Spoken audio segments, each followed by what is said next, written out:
خلاص كده ما شاء الله طلعناهم من الفرن، وكده الفطار يبقى جاهز. تقدري تفطري بيها وتقدري تتغدي منها معاها بيضة مسلوقة او 2 كده، يبقى انت خدتي وجبة فطار او وجبة غدا.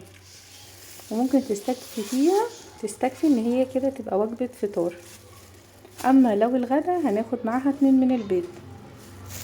السلام عليكم ورحمة الله وبركاته. اللهم صل وسلم على سيدنا محمد. النهاردة ان شاء الله هعمل معاكم وصفة حلوة قوي بالعيش اللي احنا عملناه، عيش الشوفان. عملناه بالمية والشوفان بس، محتاجنالهوش اي حاجة ولا اي اضافات، وكنت حاطاه في الفريزر ولسه مطلعه رغيفين. وهقول لكم هنعمل ايه. انزلي اشتركي في القناة وفعلي الجرس علشان يوصل لكم كل وصفاتنا. بجيب صينيتين علشان هعمل واحدة ليا وواحدة لاختي، ده بقى هيكون فطارنا.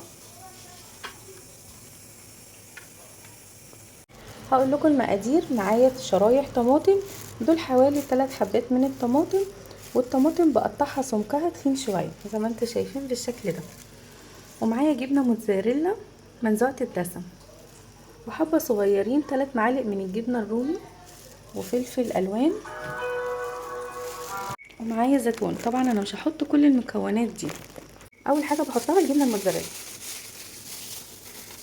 مش بحط صلصه خالص علشان انا مش عايزه ازود الدسم، لان ده فطار فاحنا عايزينه فطار صحي. بحط طبقه كده بوزعها من الجبنه الموتزاريلا. كده وزعت الجبنه على الرغيفين.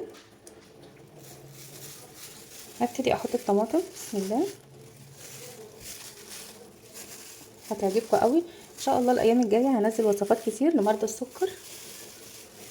انا بحب الخضار فيها كتير، بتكون حلوه قوي ومشبعه.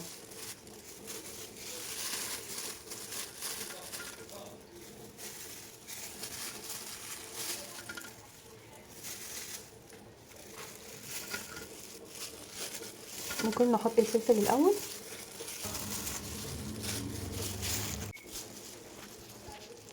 بحط زيتون بس مش كتير. بسم الله.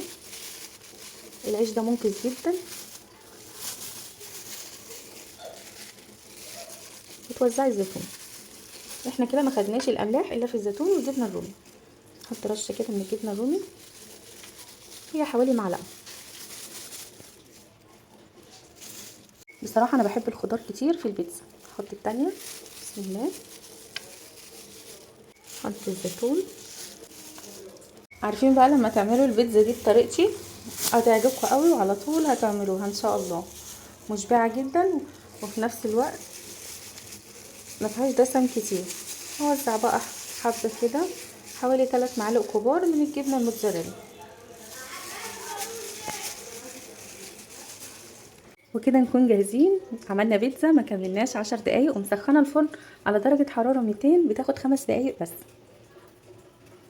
خلاص كده ما شاء الله ما خدتش 10 دقايق في الفرن. شايفين بقى اجمل بيتزا صحيه تقدري تعمليها. بسم الله.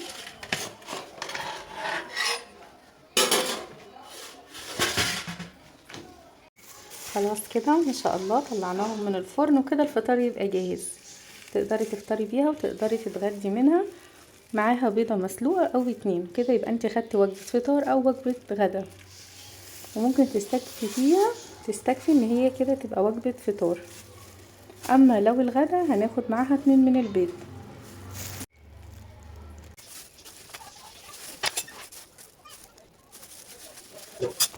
تقدري تغمسي بيه اي حاجة انت عايزة تاكليها.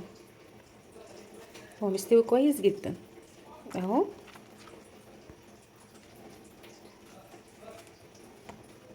يا رب تكون وصفاتي عجبتكم. انزلي دعميني باللايك واشتركي في القناة علشان يوصل لكم كل جديد.